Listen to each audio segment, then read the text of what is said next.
Mammoths are staging a comeback.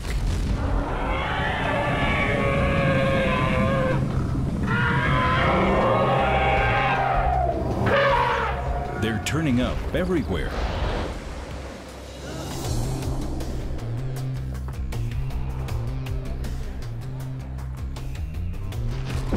We've known about them forever. They were the obsession of our very first artists. And now, we're getting closer than ever to these tusked titans. When you smell this, the mammoth almost comes back to life. Can we get close enough to uncover the truth behind their mysterious collapse? Oh, it's heavy. Or even resurrect one in the lab? Wouldn't the boy in me like to see a mammoth? Of course. They conquered the Earth. Why did they disappear?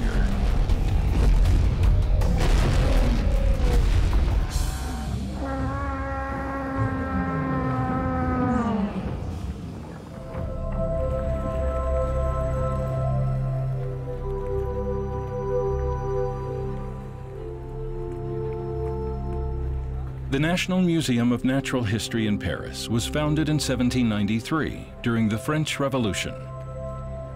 This particular area is called the Evolution Gallery. It's a popular destination for tourists and Parisians alike. But for one man, it's a cathedral. Dick Mol was born in the Netherlands as one of 9 children. He was all of 14 when he dug up his first mammoth fossil. Ich liebe Fossilien. Es war 1968. Ich war in einer Kiesgrube und dann habe ich meinen ersten Mammutknochen gefunden. Es war ein Oberarmknochen, wunderschön erhalten. Und da habe ich das Fieber für das Mammut bekommen. After high school, there wasn't enough money for college, so Mol went to work for the Customs Service. While there, he trained to be a specialist in the international endangered species trade. That meant spending a lot of time studying bones. But Mol never lost his boyhood fascination with mammoths. Today, he's known worldwide as Mr. Mammoth, the most professional amateur in paleontology. Scientists from all over the globe contact him routinely to discuss mammoth issues and help with excavations. Throughout his career, Mol has cataloged numerous fossil remains dredged from the bottom of the North Sea. And that's where he is today. He's jumped on board a trawler leaving the Dutch port of Rotterdam en route to the North Sea.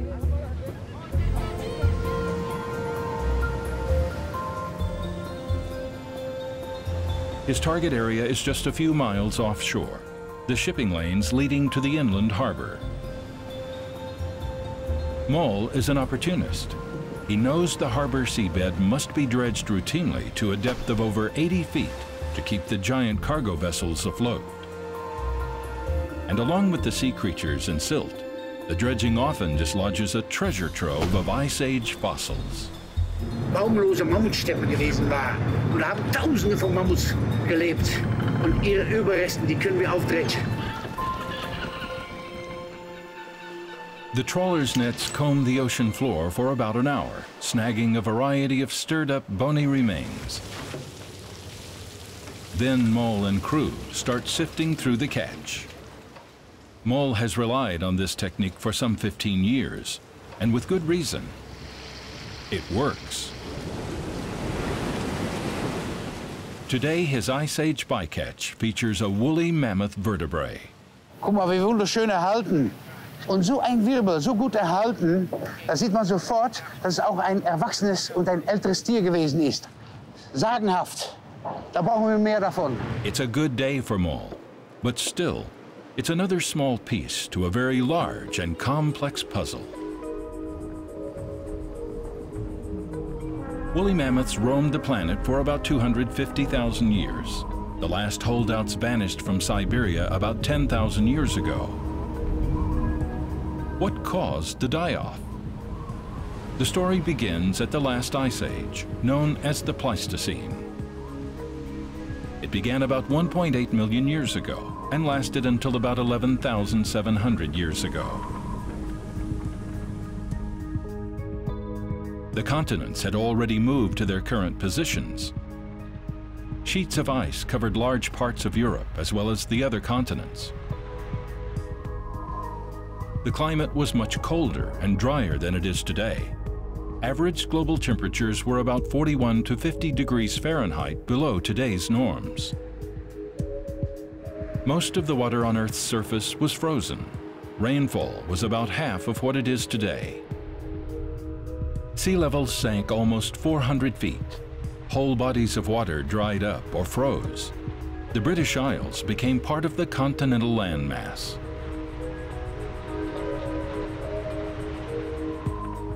One Ice Age feature was an area known as the tundra steppe, a kind of prairie. Steppes are areas too dry to support a forest, but not dry enough to become desert. And they're ideal environments for giant meandering grazing machines. The tundra steppe developed into a mammoth mecca. It stretched across northern Asia, Europe, and into much of North America. But some smaller regions seem like mammoth graveyards. They just keep producing bones. And one of them is the Rotterdam harbor. Mol keeps getting results. Dat is een onderkiever van Mammoth. Along with the mammoth jaw, Mol uncovers a couple of teeth that slip right into place. M1 en M2. Ja. And a series of bones, including a leg bone that weighs about 60 pounds. Then Mol hits pay dirt, the tusk of a mammoth bull. Ja. Bij net op de Stoßzahn eines Mammuts. Richtiges Elfenbein, aber 40.000 Jahre alt. Tusks are like mammoth diaries. They contain a record of the individual's age, health, and diet. Mol will keep a careful eye on this ivory time capsule until he can have it analyzed. For him, it's another bit of evidence in the ultimate cold case.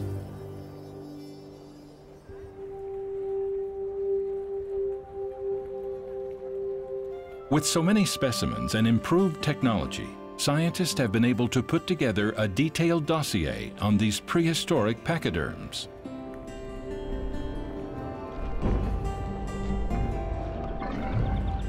They know that the woolly mammoth was the last in a line of supersized ancestors.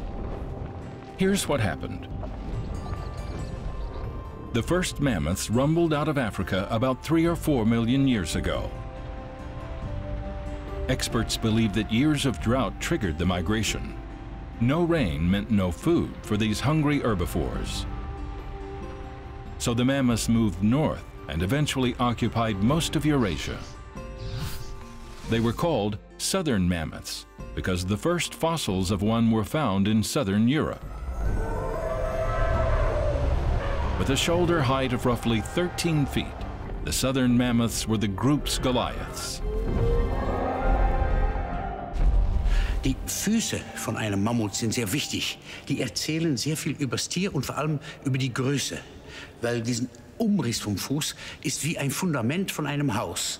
Diese Fußknochen sagen genau aus, wie hoch das Tier gewesen ist, die Schulterhöhe. Hier habe ich zum Beispiel einen Fußknochen vom südlichen Mammut, von der Meeresboden aufgedretscht, ist aber nicht komplett. Da unten fehlt die Gelenkrolle. Dieser Knochen ist genau der gleiche wie dieser hier. Und wenn ich sie davor halte, kann man ja sehen, dass dieser Knochen zu einem Tier gehört hat, das noch größer gewesen ist. Das dürfte eine Schulterhöhe gehabt haben von 4,5 Meter und vielleicht ein Gewicht von 12 Tonnen. Das ist schon ein Mammut gewesen. In the early Pleistocene, about 2 million years ago, a group of southern mammoths took advantage of low sea levels and crossed into North America via the Bering Strait. By the middle of the Pleistocene, a new North American species had evolved, the imperial mammoth. Then, in the late Pleistocene, a new Columbian mammoth split off. Its range covered the present United States and as far south as Nicaragua and Honduras. Meanwhile, back in Eurasia, yet another species of mammoth, the steppe mammoth evolved, a stage post on the way to the final mammoth type. It was here, later in the Pleistocene, that the woolly mammoth made its debut. By mammoth standards, it was pint-sized, but tough enough to cross the Bering Strait and travel as far south as present-day Kansas. Along the way, it developed a multi-layered, weather-resistant outer shell. The huge animal was covered with fur, and in a lifetime it looks like this.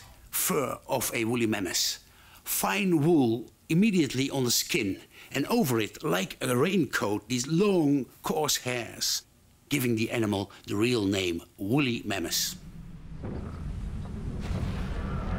And those coats came in many colors. Some were blonde, many reddish-brown, and others almost black.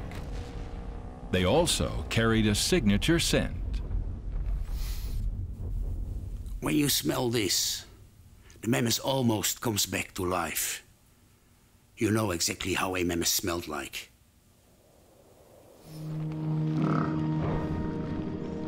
At their peak, woolly mammoths had managed to evolve and populate 3/4 of the globe. Along the way, there had been plenty of adaptations, but the fundamental building blocks remained the same. When its DNA was mapped in 2008, it showed that the woolly mammoth and the African elephant are 99% identical. Pregnant elephant females have a 2-year gestation period, so 2 years in the womb and 2 more years before weaning meant mammoths, like elephants, could produce a new calf about every 4 years. And since the woolly mammoth was roughly the same size as its modern elephant cousins, it's easy to envision how it spent its days. African elephants spend 16 to 18 hours a day either feeding or moving toward a source of food or water. They can consume up to 660 pounds of food and 40 gallons of water a day. And after all of that intake, they unload up to 400 pounds of dung per day. Mammoths were herbivores, surviving on a purely plant-based diet of mainly grass and sedges. Other animals benefited from the mammoth's big appetite. They not only grazed the steppe, they fertilized it and provided easy meals for other creatures down the food chain. But they left more than dung behind. Over the years, tens of thousands of mammoth molars have been found. Most are wisdom teeth, and it turns out there's wisdom in those wisdom teeth.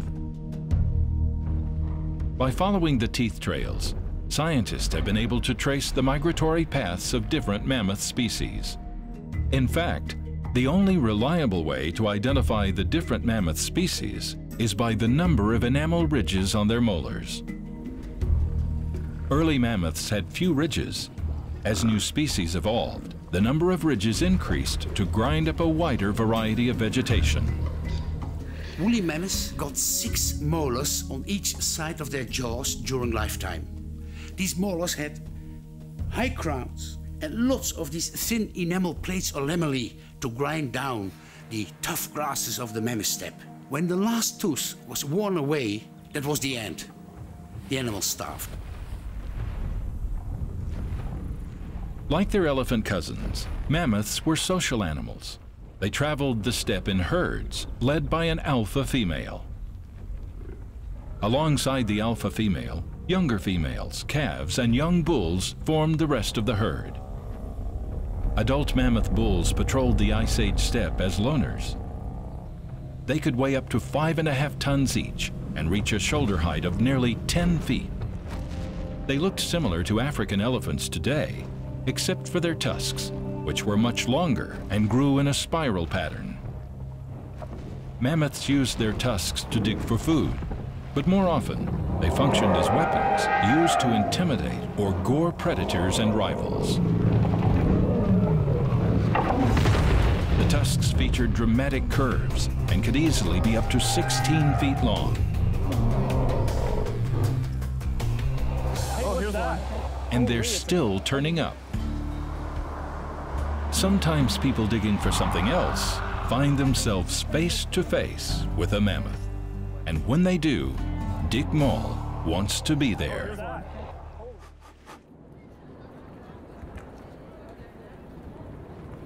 Northern Canada, the Yukon River Valley. Mammoth hunter Dick Moll is headed to Dawson City, the famed center of the Klondike Gold Rush. Dawson lies at the confluence of the Yukon and Klondike rivers. The gold rush began in 1896 and lasted a brief 3 years. But during those years, men chasing their fortunes dug up much more than gold. They harvested huge mammoth bones and tusks from the permafrost. The area was likely an Ice Age thoroughfare on the way to North America. But for a lot of mammoths, it was a final stop.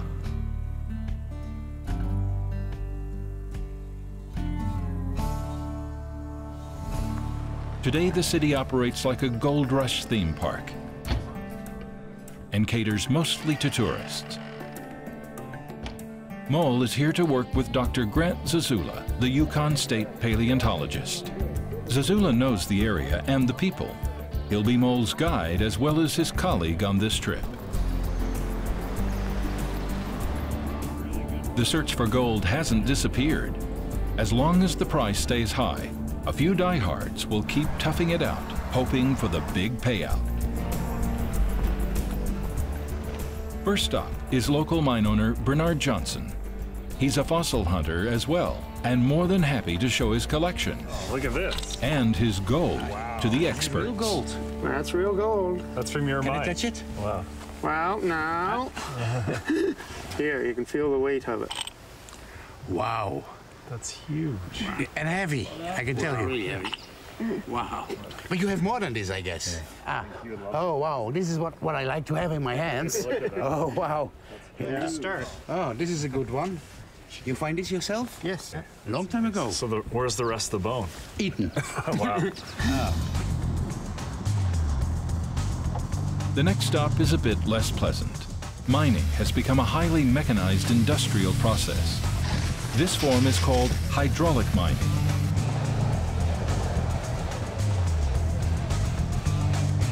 The miners use high-pressure jets of water to dislodge rocks and move sediment.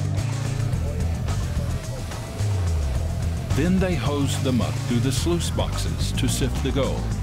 One distraction is the foul smell of the sludge. All the plants and animals that died and froze in the ground are now starting to thaw. Zazula initially set out to study Arctic people, the first humans to cross into North America. Oh, wow. But along the way, he became more interested in the environments those first people encountered. So he switched gears and started fossil hunting. And this is where the action is. It's a horse skull, preserved in the muck. Beautiful. It looks entirely complete. An Ice Age horse skull. Okay. Slowly, slowly. Yes. And an Arctic ground squirrel, still in its nest. This nest is exciting too because it's not just a nest, it also has seeds that were cached by the Arctic ground squirrel. So as part of their spring ritual, when they wake up from hibernation, they need to eat a lot of material. So they cache seeds in the fall, and then they go to hibernate. This is the tibia. Oh, wow. Here you go, Dick. Oh, there's more limb bones too. Oh. Here we go. We got a part of the hand. Oh, it's almost a complete hand, and it's still articulated. There must be soft tissue preservation.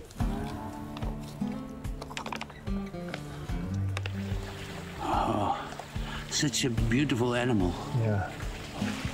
There's the, So well preserved. look at that beautiful skull. Well, this nest has an incredible amount of information preserved in it. We have grasses, we have seeds and plants from the Mammoth steppe, but we also have a victim of the Ice Age. This is an Arctic ground squirrel that just didn't have what it takes to survive those harsh, cold conditions 30,000 years ago. And obviously the skeleton indicates that it didn't survive hibernation and it died within its nest.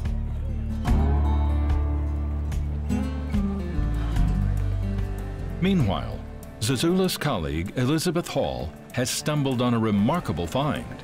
In the middle of a shallow stream, a mammoth bull tusk. Holy! Oh, it's heavy. You want to get it off? Wow. Yeah, wow, that's amazing that you spotted this, because I haven't seen many other fossils at this site, so this is quite an impressive find Ja, for this und locality. look here. Dieser Mammutzahn enthält sehr viele Geschichten vom Tier, zu dem es jemals gehört hat. Und dieser Zahn kann ich vergleichen mit Zähnen, die wir vom Nordseeboden gedreckt haben. Und dann sowas zu finden und das zu fühlen, näher kann man nicht an einen Elefanten kommen. Okay, put it on my shoulder and I will carry it. Sure, you got it? Oh yeah, even it's 50 kilos of ivory. Okay. I got it. Yeah, I got it. Okay. Okay, here we go. Hold on, we'll meet you there. Okay, see you. Are you all right? Oh yeah, I'm happy. Okay, that's heavy. This is Dick Moll's second tusk find. It's time to have the North Sea tusk and this new one from Canada analyzed. What kind of mammoths were they? How old were they when they died? How did they die? These questions and many others will be considered by this man, Dr. Daniel Fisher. He's an evolutionary biologist at the University of Michigan in Ann Arbor. 30 years and hundreds of tusks later, he's now considered the world's leading expert on them. The first step is to cover the tusk in a protective plastic wrap. Next, the tusk goes into a custom-built wooden form. Fisher applies an expanding foam to hold the tusk tightly in place. Then he guides it through the saw's blade.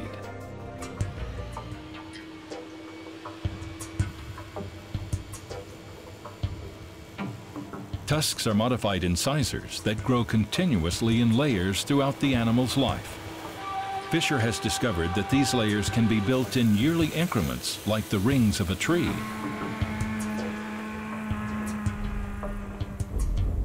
They can also record trauma and other profound life events, such as a young male reaching sexual maturity around its 12th year. At that time, the mammoth is driven away from its herd by its mother. Tusk marks can show signs of the brutal must battles that adult males wage to determine who could mate.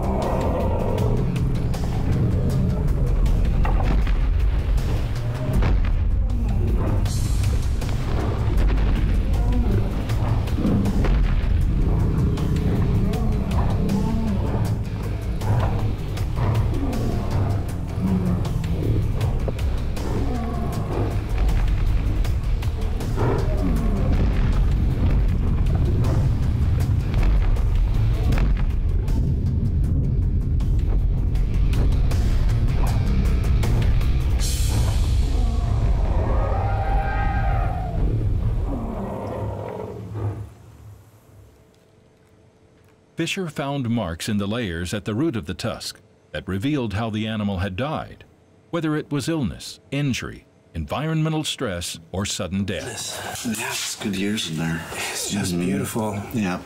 I mean, I'm tempted to go farther away or come closer together.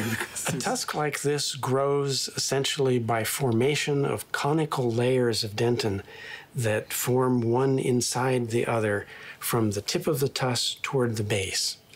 So each of these large V-like structures that you see is a body of material, of dentin, of ivory, that formed during approximately 1 year of the animal's life. The dark layers here that represent winter, and the lighter layers that represent spring and summer. We do have a sequence of approximately 20 years in this part of the tusk, from maybe the mid-teens of this animal up into, let's say, early mid-30s or something like that. Fisher was able to establish that the Yukon bull's imposing tusk likely belonged to a healthy mammoth, but he couldn't decipher its age because the tip and the root of the tooth, the oldest and youngest parts, are missing. And then we're into the early 20s maybe here. The North Sea tusk was intact, so Fisher could determine its owner was around 20 years old at the time of death. And there was more. We noticed something interesting, and that you can see as this gap which looks at first just like a fracture. This is not a post-mortem, even post-depositional fracture. This is a fracture that formed while the animal was alive. This fracture could have become a grave discomfort for the animal, possibly even a reason for its health to decline and eventually for it to die. Under the microscope, Fisher discovers an unusual pattern in the tusk. During the course of several summers, the tooth grew very slowly. So you'd think that would be a good time to add on tusk. But consistently at that part of the year, we see a reduced tusk growth rate. And that's something that we already have documented in mature males when they go into this season called must, which is the mating season. During that time, it's normal to stop eating. And so the tusk growth rate goes down when the reproductive season comes on. And then at the end of, say, 2 to 3 months, the animal reverts to normal condition, tusk growth rate goes back up again, and all is well with the world.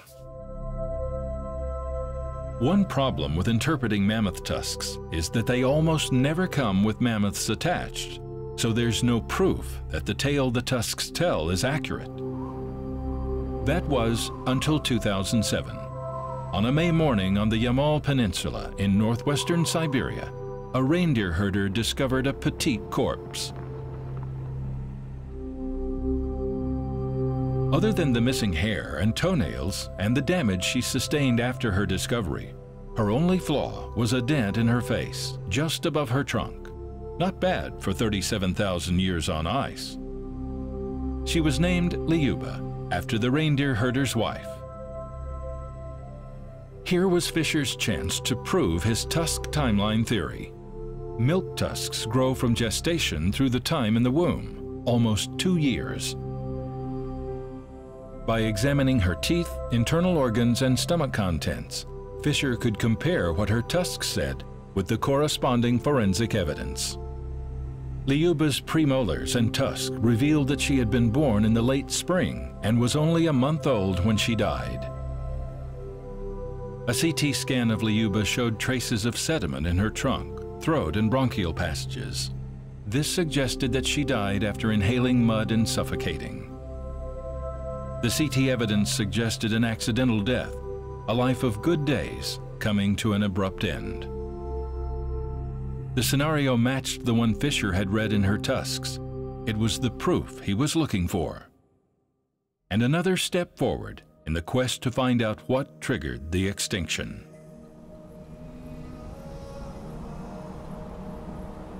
The Atocha Pan is a large dry lake bed within Atocha National Park, one of Namibia's largest wildlife parks. The pan is mostly dry, but during the rainy season, it will acquire a thin layer of water. And sometimes, the flooding waters sweep mud away and expose mammoth fossils. Very little is known about these enormous African ancestors, so anytime there's a find here, it's particularly exciting news. A team has been waiting patiently for the water to recede enough to excavate. Now that it's shallow enough to dig, Mole is on his way. Mole will work with Dr. Martin Pickford, a paleoanthropologist, and his team. Oh, look, there's a rib over there, and there's one over there, you see? 1, 2, and there's a big bone here, look. This one, oh, look here. It's nice, and look, it's cracked, but I think when we pass the jacket... The femur, pelvis, vertebral column, so heading that way, eh? The rib lies completely exposed on the ground. It's easy to piece together. Yeah. Also, we will face a couple of busy days in getting all of this out. Yeah. But it's exciting in anatomical position. This is quite unique. Can you imagine if you dug here, how much you might find? It's a promising start for the scientists. Tonight they'll devise a plan and return tomorrow at daylight.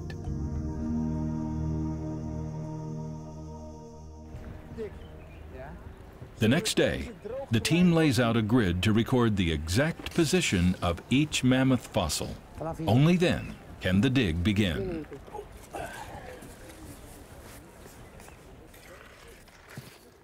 Ein Experte sieht sofort, dass das ein Oberschenkel ist. Kann sagen, ob es ein männliches oder ein weibliches Tier ist. Kann auch sagen, wie alt das Tier gewesen ist, also gestorben ist. Weil die Gelenkkugel ist oben noch da dran. Und das bedeutet ein sehr altes Tier.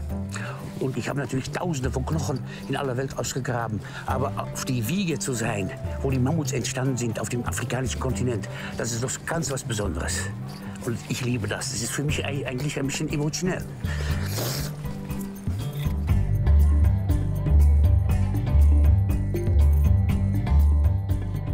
The bone is carefully cast in plaster.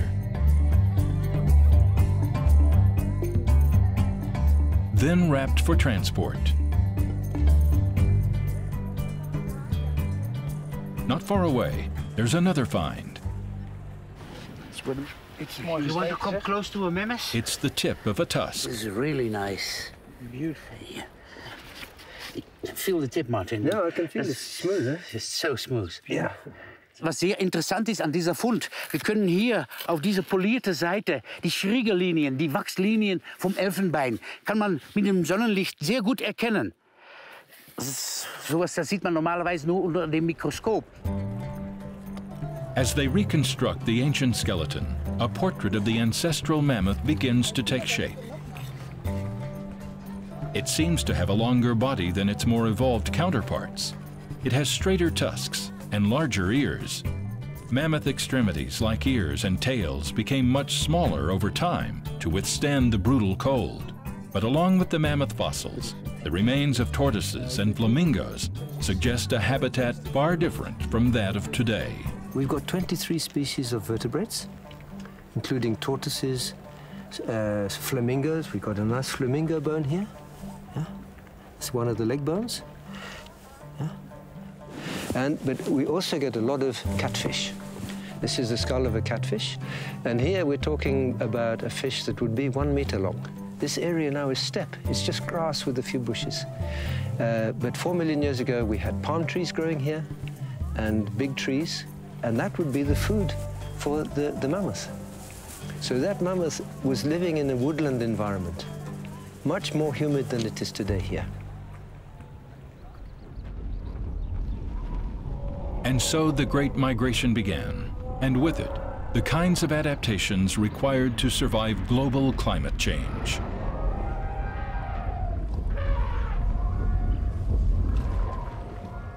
At the same time, the growing human population was on the move.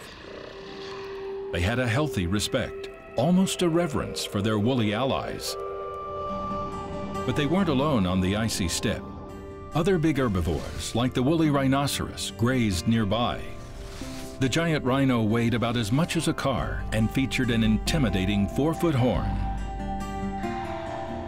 The steppe bison was just about the size of the woolly mammoth, with horns reaching up to 5 feet. All the giant herbivores, along with the prehistoric humans, were kept busy fending off predators like saber-toothed cats. The American species had canines 11 inches long. The cave lion was also widespread.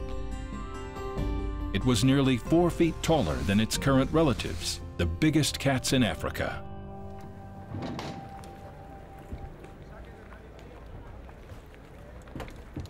The University of Tübingen in Germany is home to one of the most important discoveries of Ice Age artifacts in Europe. Found in the Swabian Alps in 1931, it's the small figure of a mammoth carved into mammoth ivory some 40,000 years ago. It's one of the oldest figurine artworks on Earth. The artist's details are still visible. Über den gesamten Körper ziehen sich Ritzungen, hauptsächlich Kreuzmarkierungen, und das Stück besitzt außerdem zwischen Vorderbein und Hinterbein jeweils eine Durchlochung, also Ösen. Das heißt, das Stück ist mit Sicherheit als Anhänger getragen worden, hatte eventuell Amulettfunktion und eventuell wurde es von einem Träger zum nächsten weitergegeben. Ice Age artists even portrayed the act of ivory carving. Die geistige Leistung, die dahinter steht, sich dieses Stück tatsächlich vorher in diesen massiven Stoßzahn hineinzudenken und dann das Gesehene, in der Natur wahrgenommene und Beobachtete in Mammutelfenbein umzusetzen. Das ist einfach unglaublich faszinierend, dass den Menschen dies gelungen ist, dass man wirklich sagen kann, okay, die Menschen haben alles ganz genau gesehen, beobachtet und dann war es ihnen ein Bedürfnis, das dauerhaft festzuhalten. There's evidence that humans sometimes hunted mammoths for food and made good use of the leftovers. Their bones made sturdy tent poles. And with little wood available in the grassy steppe, mammoth scraps could be burned as fuel.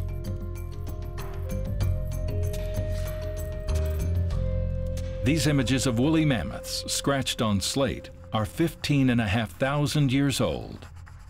They seem like rough sketches, yet they include the signature features of a mammoth, its shaggy coat, and the distinctive sloping back. But cave art also suggests that Ice Age humans were justifiably wary of mammoths. In this scene, hunters have killed a reindeer and have enough meat to feed their clan for several days. But a bull blocks their way back to camp. Knowing that mammoths are quick to defend themselves, the humans think better of disturbing the megabeast and decide to wait it out.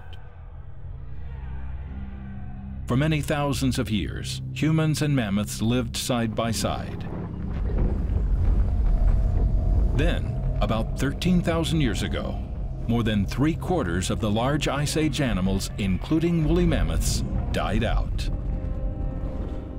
For years, scientists have debated the cause of the extinction, with both of the major causes, human overhunting and climate change, insufficient to account for such a mega die-off. Recent research suggests that an extraterrestrial object, possibly a comet about 3 miles wide, may have exploded over southern Canada, nearly wiping out all Stone Age culture as well as mammoths. One thing is certain. The onset of the warm period made their lives difficult. Dark skies and rain signaled the end of the golden age of the mammoth steppe. In Europe, the mammoth's home was forever changed. Higher precipitation patterns in summer and winter caused forests to grow and spread. Other animals adapted to these new conditions, but without abundant grass, the mammoths faltered. As they were driven further north, a damp tundra began to replace the dry mammoth steppe. Gradually, the animals died out, first in West and Central Europe. For thousands of years, Siberia remained their only refuge. The last surviving population lived on remote Wrangel Island off the coast of northeast Siberia. They finally disappeared around 3,700 years ago, when the Great Pyramids were already 1,000 years old. But they didn't disappear without a trace. Far from it. In 1901, the Bersoka mammoth, an adult bull, was uncovered in the Siberian permafrost. Its leg was broken, likely the result of a fall. The highlight of the find was that the remains of its stomach were intact. Sometimes we found mammoth flesh, not fossilized, but mummified, because, you know, it was cold and dry at the mammoth steppe. And you know, there are stories that people have eaten this flesh, that they fried it up. But I don't believe in these stories. You know, it doesn't look too good at all. It's not appetizing. And you know, oh, it stinks. It may stink, but it's like gold to geneticists in search of DNA. Over 100 years later, in 2002, another Siberian mammoth surfaced and caused a stir. It took Dick Moll's team 3 excavation trips together and put the Yukagir fossil together. The Yukagir mammoth's permafrost tomb preserved its head, tusks, front legs, and part of its stomach and intestinal tract. It was covered with skin and very well preserved. It even had a complete ear. Moll and his team were able to determine that the Yukagir mammoth was an old male that once stood over 9 feet tall at the shoulder and weighed 4 to 5 tons. Researchers were now able to confirm that woolly mammoths walked on their toes and had large fleshy pads behind the toes. The soles of their feet were cracked to help grip the rough terrain. But in the end, the team was still unable to determine the cause of his death. His molars were heavily worn, indicating that he may have starved during a stressful winter. Unable to keep going, he hunkered down in a hollow and froze. Then in 2013, Russian scientists were back in Siberia. This time they hit the jackpot. A frozen woolly mammoth in such good condition, it still contained tissue.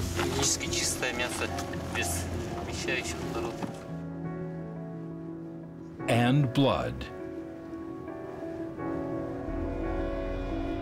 Physiologists at the University of Aarhus used the Jarkov mammoth's hemoglobin to conduct temperature experiments. They discovered that while most mammals need a high body temperature for hemoglobin to function, the woolly mammoth was different. Even at near-freezing temperatures, the mammoth's hemoglobin still kept oxygen-rich blood flowing to its extremities. And this radically reduces its energy requirements. During the winter especially, when it'd be dark 24 hours a day, the plants that they eat are dead and senesced and of very low nutritional quality. So this was a key component of their survival. The news of mammoth blood made headlines, and the conversation quickly turned to the subject of cloning. Were we now ready to try and clone a woolly mammoth? We can get the DNA sequences from these extinct species and have bacteria make the exact protein that would have been found in that mammoth, 43,000 years ago. So in a sense, it's like a time travel machine where we can go back in time and take a blood sample from a mammoth. So far, scientists have been successful in a handful of interspecies cloning projects involving closely related species. But DNA is fragile and must be stored at low temperatures and uniform humidity to stay intact. A mammoth carcass may look well preserved and even ooze blood like goo, but it has to have enough DNA to recreate the mammoth genome in order to clone it. Another method suggests genetically modifying a modern elephant. That means turning an elephant into a kind of mammoth. Biotechnicians take the genome of a modern elephant and add mammoth genes to produce mammoth features. The first genes to be altered would be those of cold-resistant hemoglobin.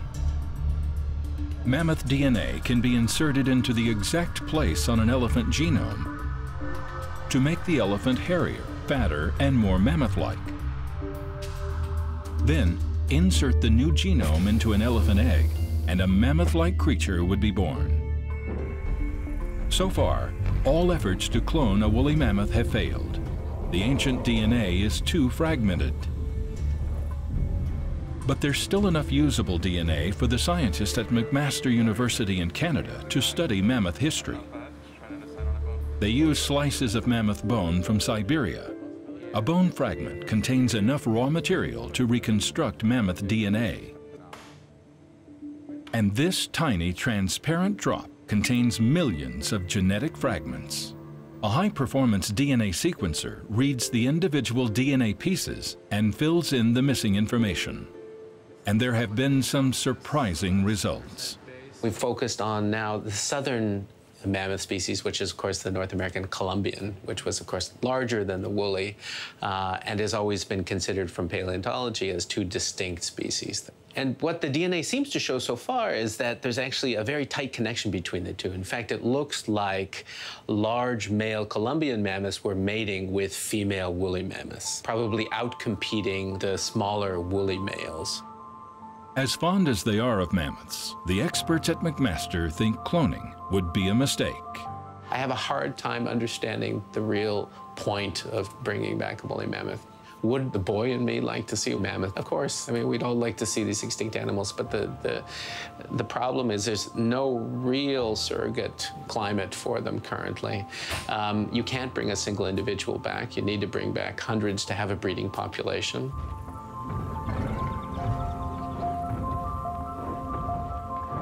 Just like today's elephants, mammoths were highly social animals. They needed contact with their own species to flourish. And what of its lost world? Its real home, the mammoth steppe, disappeared with the end of the Ice Age. cloned mammoths would likely languish in a zoo, completely dependent on humans. I do think there's some benefit to it. If de-extinction brings attention to the extinction events that happened and what is looming because as humans we continue to encroach on land, then I think it's been successful in that sense. Success to me doesn't mean I open up the curtain on a stage and there's a little woolly mammoth running around. That's not, I wouldn't call that success. That's a park, right? It's an exhibit at a zoo, which I don't think many people would want to see.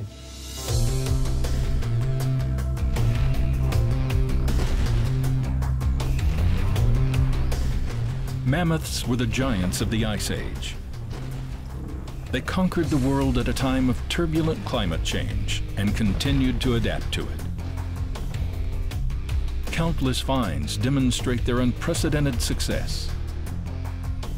Perhaps one day, their bones will complete the story of their mysterious disappearance. Until then, Dick Moll and his colleagues will keep looking and keep digging.